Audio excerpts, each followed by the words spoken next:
Everyone, welcome back to my channel new concepts by Ashwita. आज हम cover करने वाले हैं सेक्युलरिज्म।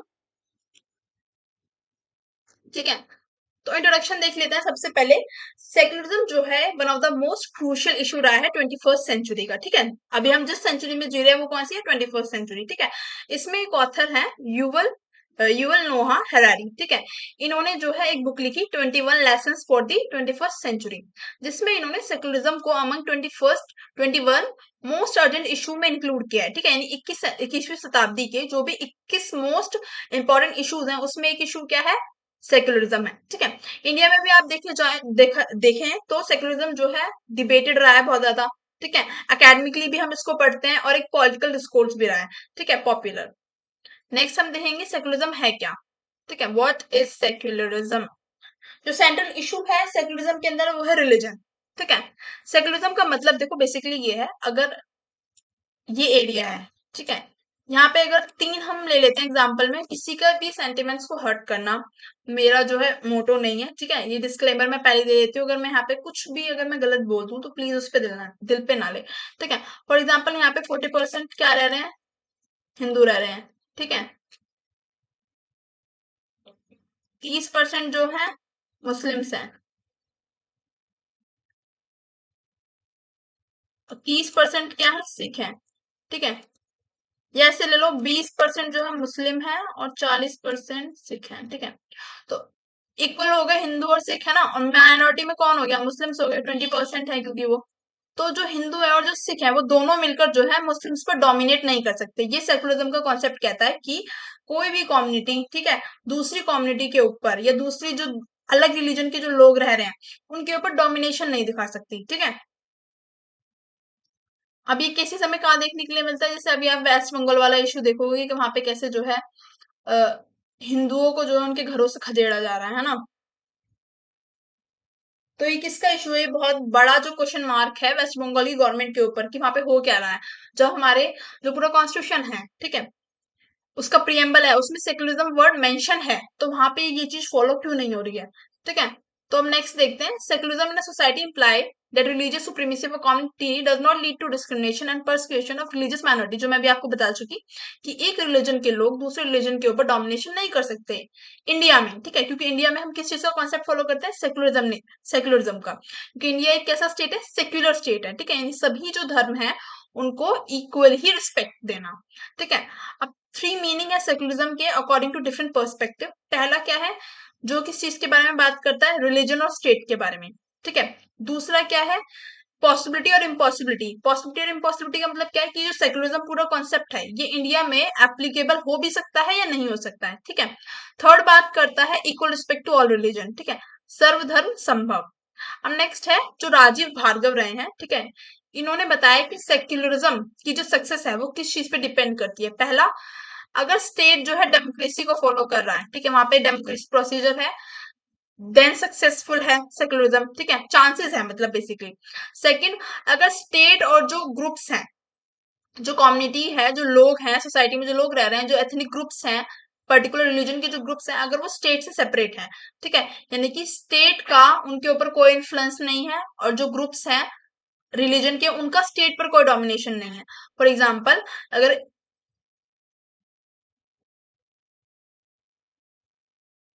अगर हिंदू यहाँ पे मेजोरिटी में है, जो कि अब खैर रहे नहीं है, ठीक है, अगर हिंदू यहाँ पे मेजोरिटी में है तो हिंदुओं की जो डिमांड्स है उसका स्टेट पर कोई असर नहीं है कि स्टेट जो है खाली उनके लिए काम कर रही है। ठीक है, और अपोजिटली ही स्टेट जो है किसी भी रिलीजन पर अपना डोमिनेशन नहीं बना रही है। ठीक है, सेकंड फैक्टर, थर्ड फैक्टर ये हो गया। नेक्स्ट है Yuval Noah Harari underlines that in secular society.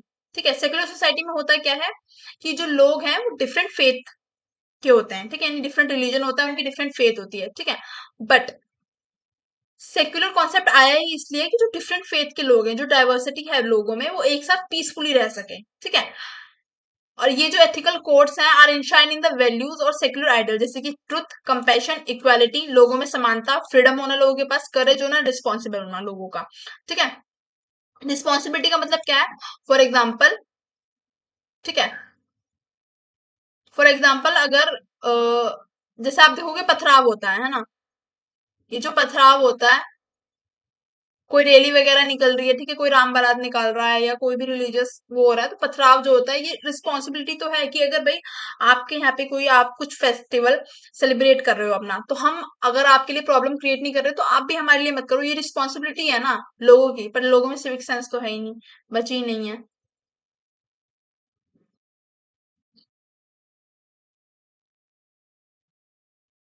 Next है व्हाट इज सेक्युलर स्टेट।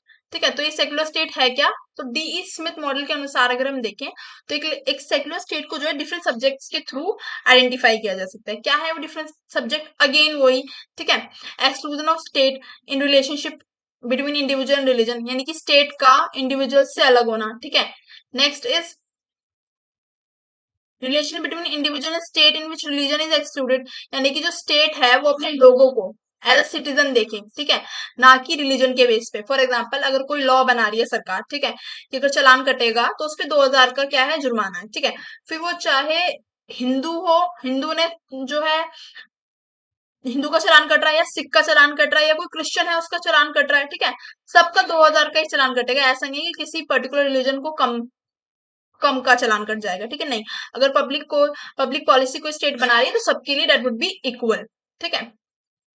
अब स्मिथ के पर्सपेक्टिव में हम देखें तो इंडिया में जो सेकुलरिज्म सक्सेस रहा है, ठीक है, उसका एक मेन कारण क्या है? डेमोक्रेसी, क्योंकि इंडिया में जो डेमोक्रेसी है वो सक्सेसफुल रही है अभी तक, ठीक है।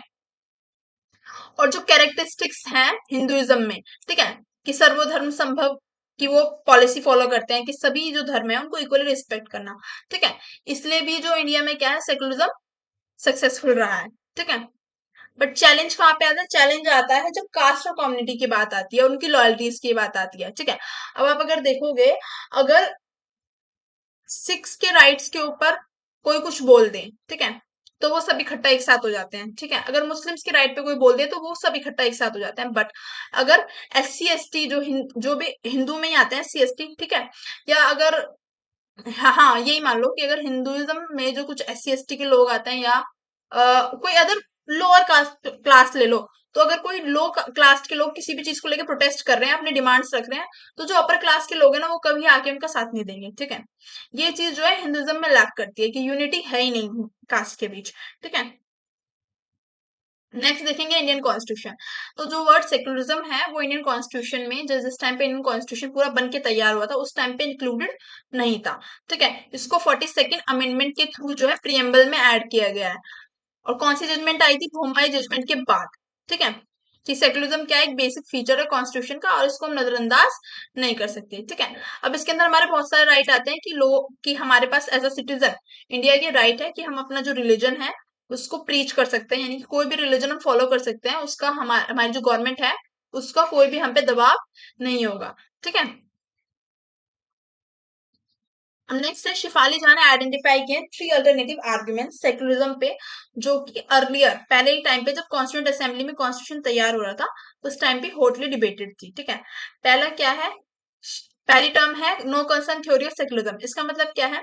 जो इस थ्योरी को सपोर्ट करते हैं उनका मानना ये है कि रिलीजन जो है स्टेट का कंसर्न नहीं होना चाहिए, ठीक है।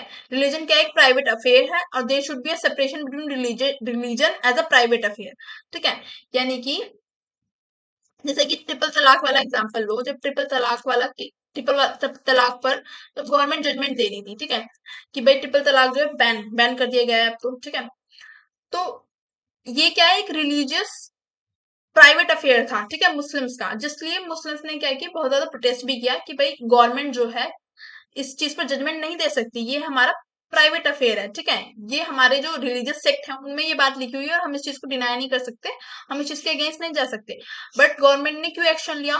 बिकॉज ये एक बहुत बड़ा सोशल इशू बनता जा रहा था, वो मैं इस चीज से बहुत ज्यादा परेशान थी, ठीक है। और ऐसा नहीं कुछ परसेंटेज में, बहुत ज्यादा परसेंटेज में, ठीक है, बहुत ज्यादा तादाद में। तो इसलिए गवर्नमेंट को जो है फैसला लेना पड़ा, गवर्नमेंट ने क्या किया, ट्रिपल तलाक बैन किया, ठीक है। अब लास्ट है कि स्टेट को जो है अपने जो भी सिटीजन्स हैं, ठीक है, जो भी नागरिक हैं इस देश के, उनको एज अ सिटीजन आइडेंटिफाई करना चाहिए, ना कि रिलीजन के बेस पे, ठीक है। रिलीजन के बेस पे इन द सेंस कि अगर कोई राम है, ठीक है, तो वह हिंदू है या वो मुस्लिम है या वो सिख है या वो क्रिश्चियन है, ठीक है। This should this should not be concern of a state, ठीक है।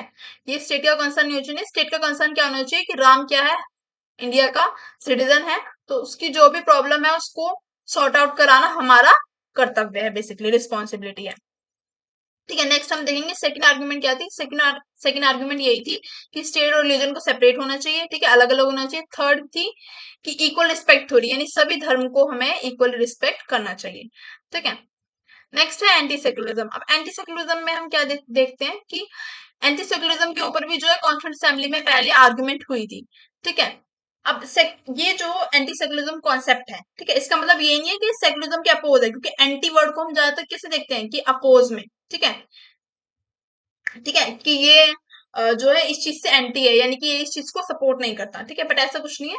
एंटी सेक्युलरिज्म वालों का बेसिकली कहना ये था कि इंडिया एक ऐसी कंट्री है जहां पर पहले से ही लोग बहुत ज्यादा रिलीजियस रहे हैं, रिलीजियस मतलब धार्मिक रहे हैं, ठीक है। तो यहाँ पर जो है, जो गवर्नमेंट है और रिलीजन को, दोनों को सेपरेट नहीं होना चाहिए। जो हम पहले से डिमांड देखते आ रहे हैं ना कि जो सेक्युलरिज्म में मेन डिमांड क्या है, जो स्टेट है और रिलीजन है वो अलग अलग रहे, नहीं। बट एंटी सेक्युलरिज्म जो लोग हैं, जो इस चीज को सपोर्ट करते हैं, उनका कहना ये था कि स्टेट और रिलीजन जो है अलग अलग नहीं रहे। स्टेट जो है रिलीजन पर जब आवश्यकता पड़े, ठीक है, तब जो है रूल्स बना सकती है। जैसे आपने देखा ट्रिपल तलाक में बनाया है ना, ट्रिपल तलाक तो हमारे हिसाब से भी जो है एक बहुत बड़ी वो थी प्रॉब्लम, ठीक है। डाउरी पर जो है बनाए गए, है ना। ऐसे तो लोग कहते हैं कि भाई दहेज तो देंगे, हम तो अपनी बेटी को देंगे, बट कंपलसरी नहीं है ना सबके लिए, है ना। तो डाउरी पर भी ऐसा नहीं है खाली मुस्लिम्स पे ही जो है वो बनाया है, पर डाउरी पे भी कितने स्ट्रिक्ट रूल्स हैं, है ना। तो जो एंटी सेकुलरिज्म के लोग थे उनका बेसिकली यही कहना था कि जो स्टेट और रिलीजन है उनका बिल्कुल सेपरेशन नहीं होना चाहिए, ठीक है। क्योंकि इंडिया हमेशा जो है सर्वधर्म संभव की पॉलिसी फॉलो करता आया है, जिसका मतलब क्या है कि इक्वली सब रिलीजन को रिस्पेक्ट देना, ठीक है, और पीसफुली सोसाइटी में रहना। अब मेन प्रोपोनेंट कौन थे इस पूरे आर्ग्यूमेंट के? भीखुटी पारिक, टीएन मदन, आशीष नंदी, स्पेशली मदन कंसिडर, जो ये टीएन मदन थे, इन्होंने स्पेशली बोला था कि सेक्युलरिज्म जो कॉन्सेप्ट है ये क्रिश्चियनिटी की गिफ्ट है, यानी ये वेस्टर्न वर्ल्ड से आया है ये कॉन्सेप्ट। इंडिया में ऐसा कुछ नहीं था पहले से। सब लोग जो जितने भी अदर अदर कास्ट थी, अदर रिलीजन थे, सब लोग एक साथ रहते थे, पीसफुली रहते थे और रहते आए हैं और रहते रहेंगे, ठीक है। नेक्स्ट है राजीव भार्गव, ठीक है। राजीव भार्गव ने बोला है कि secularism should be focused as a response to deep religious diversity, यानी सेक्युलरिज्म एक कॉन्सेप्ट क्यों आया, क्योंकि डाइवर्सिटी बहुत ज्यादा है इंडिया में, ठीक है, यानी कि बहुत अलग अलग कल्चर के लोग यहाँ पे रहते हैं, ठीक है। नेक्स्ट है कि डाइवर्सिटी को अंडरस्टूड करना चाहिए देखो इस दोनों पॉइंट का सिंपल मीनिंग ये है कि देखो जब एक पर्टिकुलर सोसाइटी में बहुत ज्यादा डिफरेंट कल्चर के लोग रह रहे हैं, ठीक है, तो अगर पीसफुल रहना है तो सेक्युलरिज्म का जो कॉन्सेप्ट है वो फॉलो करना पड़ेगा, यानी इक्वली सब लोगों को रिस्पेक्ट देनी पड़ेगी, ठीक है। और जो गवर्नमेंट है उसको लोगों को रिलीजन के बेसिस पे ना देख के कैसे देखना पड़ेगा, ऑन द बेसिस रिलीजन के बेस पे ना देख के एज अ सिटीजन देखना पड़ेगा, ठीक है, कि ये क्या है, भारत के नागरिक है, इनका रिलीजन मैटर नहीं करता जब लॉ की बारी आती है तो, ठीक है। ये कैसे भी हो बट रिलीजन मैटर नहीं करता, ठीक है। नेक्स्ट थिंग हम क्या देखेंगे कि किसी भी एक पर्टिकुलर कम्युनिटी का डोमिनेशन ना हो, ठीक है। फॉर एग्जांपल अगर यहाँ पे हिंदू मेजोरिटी में है तो हिंदू जो है डोमिनेट ना कर दे अदर जो कम्युनिटी है उसको, या अगर यहाँ पे मुस्लिम मेजोरिटी में है तो मुस्लिम जो है डोमिनेट ना कर दे अदर कम्युनिटी को, ठीक है। जैसे पंजाब में सिख जो है मेजोरिटी में है, तो जो अदर वहां पे और स्मॉल परसेंटेज में जो अदर कास्ट रह रही है, जो अदर रिलीजन के लोग रह रहे हैं, उनको वो डोमिनेट ना कर दें, ठीक है। तो इस चीज का ध्यान रखने के लिए जो सेक्युलरिज्म है ये कॉन्सेप्ट आया, ठीक है। नेक्स्ट है सेक्युलरिज्म एंड रिलीजियस ग्रुप। देखो यहाँ पे पहले दिया हुआ है कि सेक्युलराइजेशन का मतलब क्या है। सेक्युलराइजेशन का मतलब है absence of influence of religion on public policy. जो मैंने आपको हेलमेट वाला एग्जांपल दिया ना, वही कि पब्लिक पॉलिसी में रिलीजन के बेसिस पे कुछ भी नहीं होना चाहिए, ठीक है। अगर किसी एक पर अगर गवर्नमेंट ने रूल बना दिया है कि 2,000 रुपए का चालान कटेगा हेलमेट में, तो फिर वो किसी भी रिलीजन के इंसान ने पहना हो सब पर सेम रूल, ठीक है। नेक्स्ट जो है चटर्जी ने ये बताया कि पार्टीशन के टाइम पे इंडिया और पाकिस्तान ने दोनों ने जो है सेक्युलराइजेशन की पॉलिसी फॉलो की थी, ठीक है, कि भाई जो रिलीजन को हम बीच में नहीं लाएंगे, जो पाकिस्तान में हिंदू रह गए उनका ख्याल वहां की गवर्नमेंट रखेगी, और जो इंडिया में मुस्लिम रह गए इनका ख्याल इंडिया की जो गवर्नमेंट है वो रखेगी। बट अब हमें देखने के लिए क्या मिलता है नाउडेज, अगर आप देखोगे, ठीक है, तो प्रपोर्शन जो है, जो पॉपुलेशन है वहां पे वो बहुत ज्यादा कम है हिंदुओं की, ठीक है। और अगर आप इंडिया में देखोगे तो कुछ 12% के अराउंड थी पार्टीशन के टाइम पे। अगर अब आप देखोगे तो शायद 22 से 27 हो गई होगी अब तो, ठीक है। 22-27 तो बढ़ी है ना इंडिया में, तो पाकिस्तान में क्यों घटी, ठीक है। क्योंकि उन लोगों ने जो है ढंग से ख्याल नहीं रखा, ठीक है। क्योंकि उन लोगों ने रिप्रेजेंटेशन नहीं दिया हिंदूज को कहीं भी, इसलिए वो माइनॉरिटी में होके रह गए, और एक दिन ऐसा भी आएगा कि वहां पे बचेंगे ही नहीं, ठीक है। Thank you for listening the video. अगर आपको वीडियो अच्छी लगी हो तो do like share subscribe my channel.